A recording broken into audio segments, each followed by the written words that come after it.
crítica, produção musical e composição. 3 atividades que resumem bem a trajetória profissional de Edino Krieger, artista homenageado da 6ª edição do Festival de Maio. O músico, de 90 anos e que ainda está em atividade, falou com a gente sobre a sua carreira, sua produção musical e também sobre o seu trabalho como fomentador da música.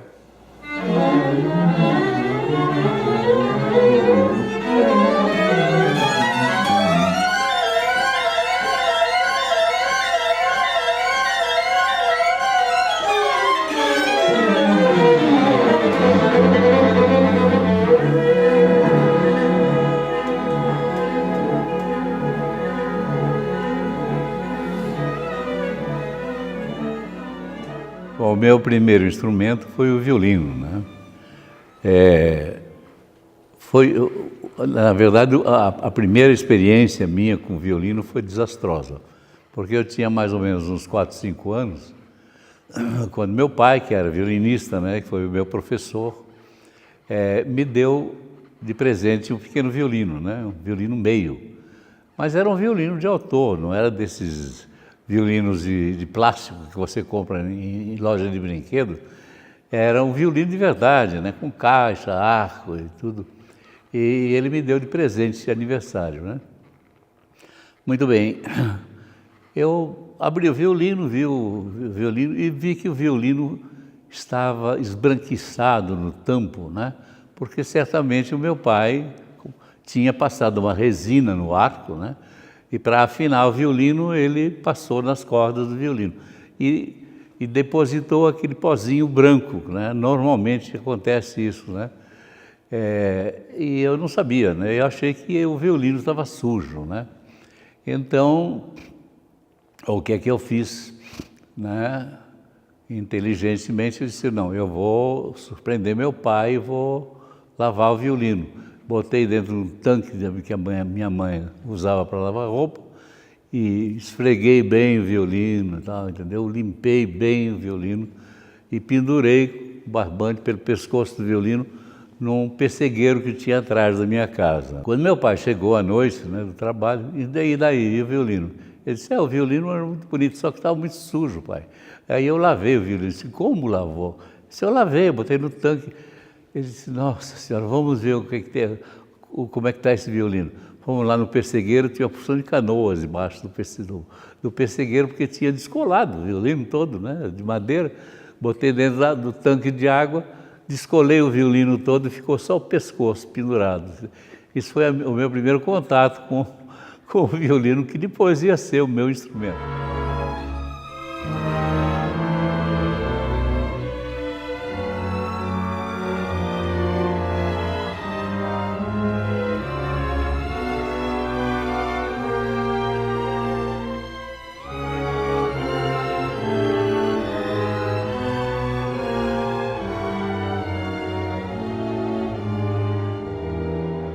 Com 7 anos, eu comecei realmente a ter lições de violino com meu pai, etc., né? E eu cheguei a tocar razoavelmente o violino, né? A ponto digamos, dos 8 até os 14 anos, eu fiz, assim, recitais, apresentações públicas, né? Na minha cidade, que era uma cidadezinha lá no Vale do Itajaí, em Santa Catarina. Na minha cidade, nas cidades vizinhas, Itajaí, Blumenau, Florianópolis, etc. E aos 14 anos, né, eu fiz um recital em Florianópolis, né, promovido pela primeira-dama. Era um recital beneficente, né, no teatro mais bonito que tinha na cidade, está lá até hoje, Teatro Álvaro de Carvalho. E eu fiz um recital. E o governador e a primeira-dama estiveram presentes, né? E depois do recital, ele foi aos bastidores da coxia e me cumprimentar e agradecer, etc. E aí me perguntou, você gostaria de estudar violino no Rio de Janeiro? Aí eu tomei um susto, disse sim, governador. E tal. Então me procure amanhã no Palácio e eu vou dar a você uma bolsa de estudos para o Rio de Janeiro, para o Conservatório de Música do Rio de Janeiro.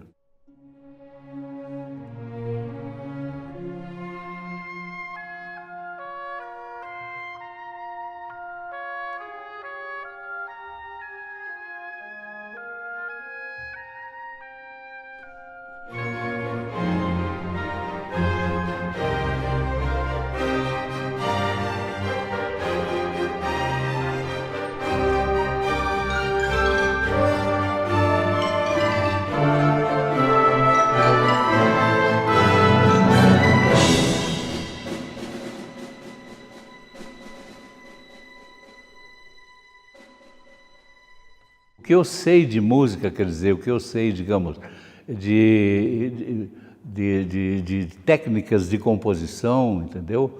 Quer dizer, enfim, de formas, de linguagens, de tudo sobre a construção musical, eu aprendi com o Kürreuter, entende? Quer dizer, então, na verdade, para mim foi assim, um legado fantástico, né?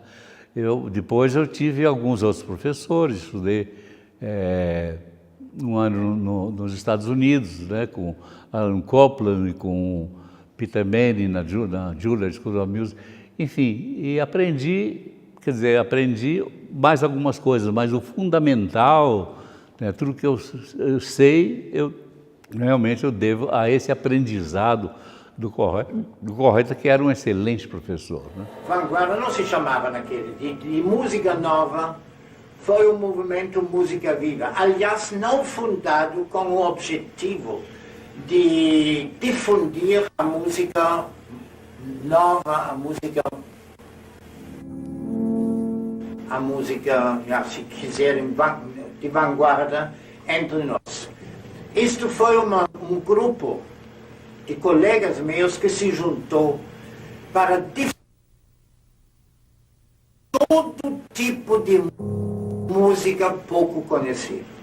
Só mais tarde, quando entraram como membros do grupo, alunos meus, como Cláudio Santoro, Guerra Peixe, Edino Krieger, Eunice Catunda e outros mais, o grupo dedicou-se cada vez mais à produção da música moderna. Isso era a música naquele tempo, principalmente, mas não exclusivamente, a música dodecafônica. Esse movimento Música Viva, né, que tinha como patrono Villa-Lobos, né, e que tinha a participação assim, de vários compositores que não eram absolutamente serialistas, nem vanguardistas, nem nada, como Luiz Cosme, um compositor gaúcho, né, Basílio Tiberê da Cunha, um paranaense, e vários outros, né? E vários intérpretes, eram músicos da Sinfônica Brasileira, enfim, e que se dispunham a participar de concertos de música contemporânea, sem ganhar um tostão, entendeu? Era realmente um trabalho, digamos assim, voluntário, né? Um trabalho voluntário, mas muito importante, porque nessa época, né, nos anos 40, né, realizou várias estreias de obras de autores contemporâneos, né, europeus e brasileiros, etc., né?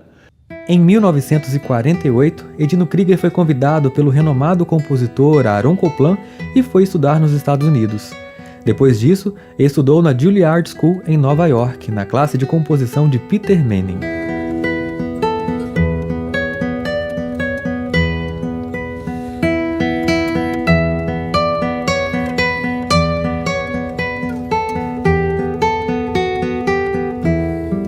Em 1949, Edino volta ao Brasil e inicia uma atividade permanente como produtor de programas musicais para a Rádio MEC, onde exerce a função de diretor musical e organiza a Orquestra Sinfônica Nacional.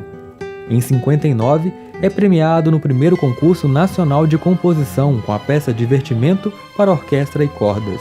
Em 61, seu quarteto número 1 para cordas ganha o Prêmio Nacional do Disco.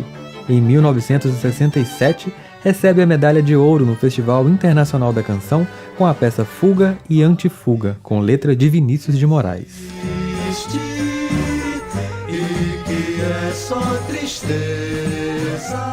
E um amigo meu que era regente de um coro de empresa, né, um coro de amadores, naturalmente, né, me pediu para alguma alguma peça coral que ele queria levar né, com o grupo dele, né? Ele queria assim um repertório, fazer um repertório mais brasileiro e tal. E eu disse, olha, eu não tenho muito tempo, né, para fazer. Ele disse assim, faça alguma coisa, faz uma transcrição e tal.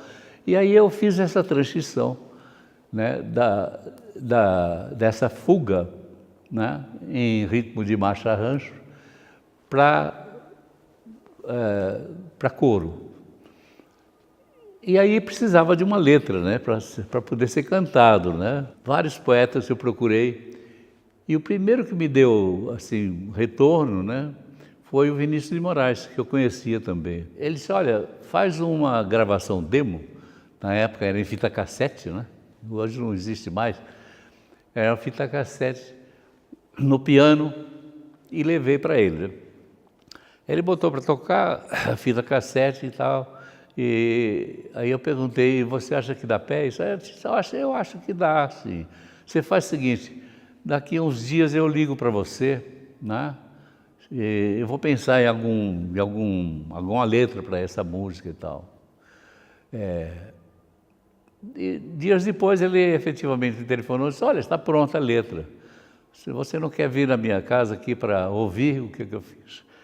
E eu fui à casa dele, né? Ele botou para tocar a fita cassete e cantarolou a letra que ele tinha feito, né? E que ele chamou de Fuga e Antifuga. E aí ele perguntou, então, o que você achou? Eu disse, olha, a letra está melhor que a música, eu acho que o meu colega, meu amigo vai ficar muito feliz. Ele disse, mas antes do seu amigo, eu vou inscrever essa marcha-rancho, Fuga e Antifuga, no Festival Internacional da Canção Popular, que vai acontecer daqui a 2 meses. Então você, por favor, me faz uma partitura decente que é para eu inscrever, né?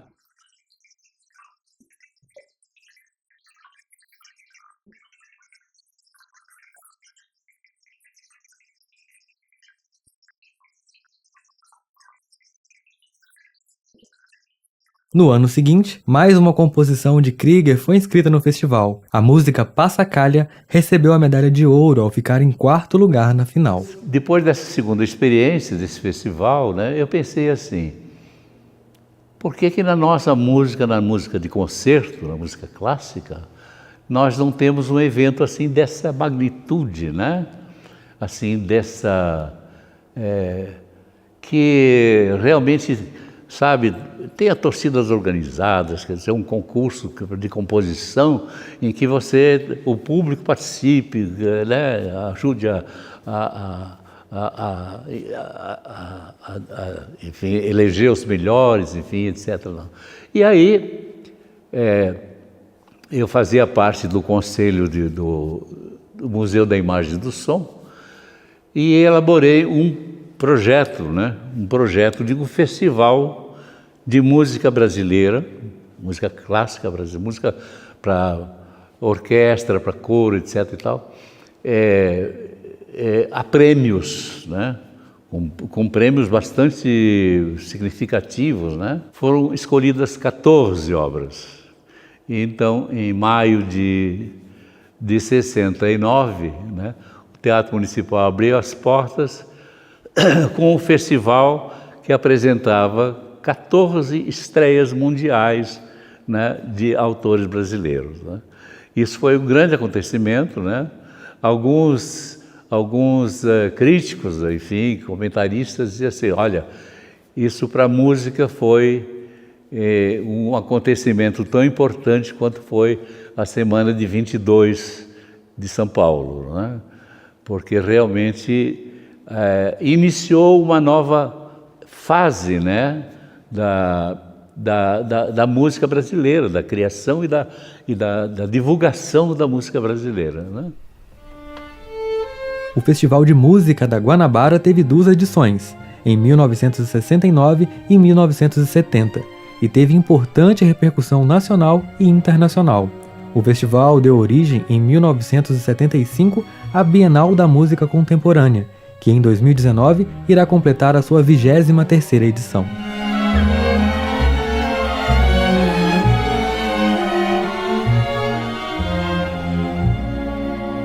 Eu sempre fui, digamos assim, um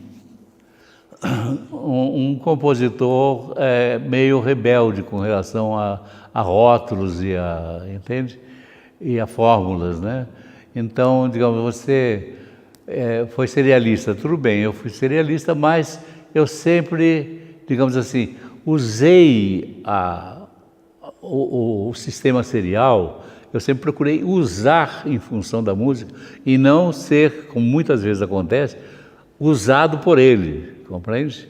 Quer dizer, eu procurei fazer com que nunca, digamos, um determinado sistema, uma determinada tendência estética, etc., me dissesse o que eu teria que fazer, entende? Eu que sempre quis me sentir livre para, entende, depois dessa fase, digamos, neoclássica, né, que possivelmente revela um pouco da minha admiração, da admiração que eu tive quando estudante, né, pela música de Hindemith, Paul Hindemith, né, que é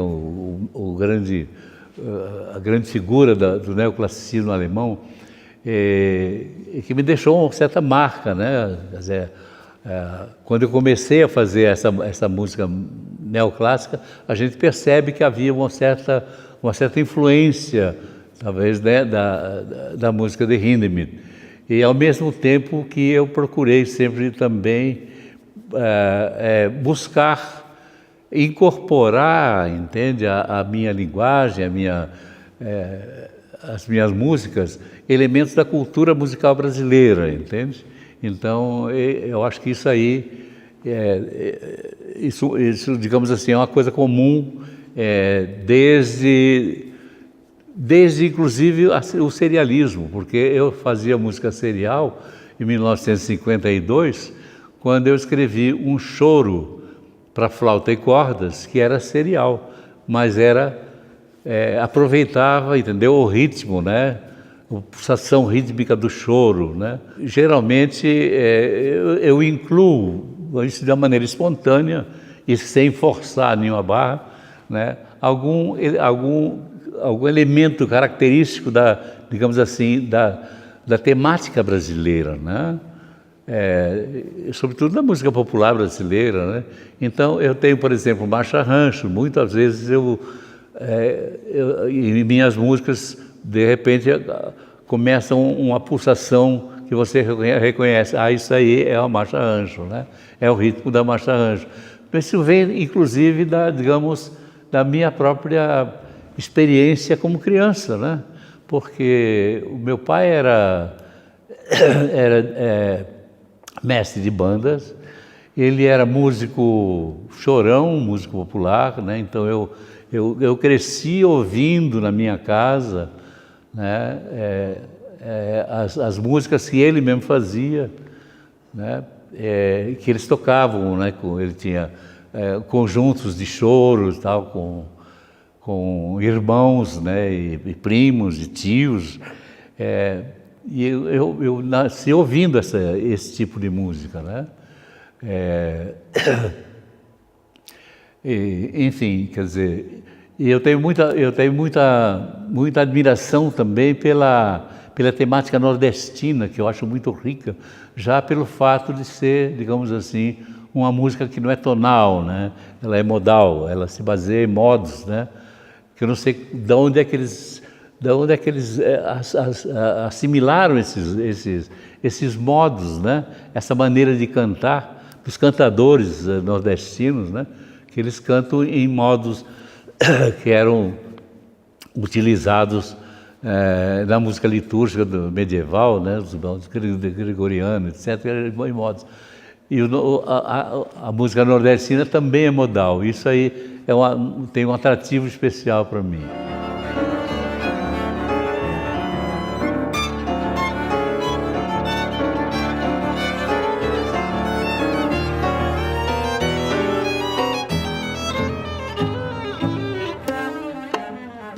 Edino Krieger trabalhou como crítico musical no jornal Tribuna da Imprensa. Também trabalhou na direção artística da Fundação de Teatros do Rio de Janeiro e depois no Instituto Nacional de Música. Em 1989, assumiu a presidência da Funarte. Em 98, é eleito presidente da Academia Brasileira de Música, onde permaneceu até 2005. Edino seguiu à frente de importantes instituições, como a Fundação Museu da Imagem e do Som e da Sala Cecília Meirelles, no Rio de Janeiro. Sempre, claro, compondo e lançando obras durante esse período, e também desenvolvendo um importante trabalho que visasse a divulgação da música de concerto brasileira.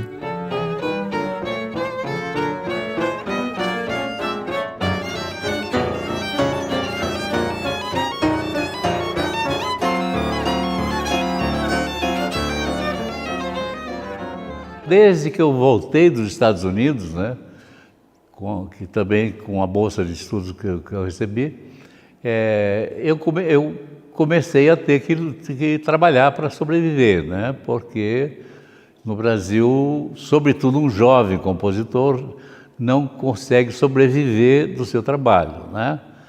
Esse trabalho, digamos assim, de criação, né, é um trabalho, digamos assim, paralelo, né? É sempre, eu dizia, as minhas músicas sempre foram feitas nas horas vagas que estavam sempre ocupadas, né? Enfim, por isso mesmo eu não tenho, digamos assim, uma produção muito grande, né? Não chega a ser uma coisa amazônica como Villa-Lobos. Eu trabalhava na tribuna da imprensa, eu fazia muitas entrevistas com músicos, etc. E eu fiz uma entrevista com a Monina Távora sobre a escola dela, o trabalho dela, essa coisa toda e tal.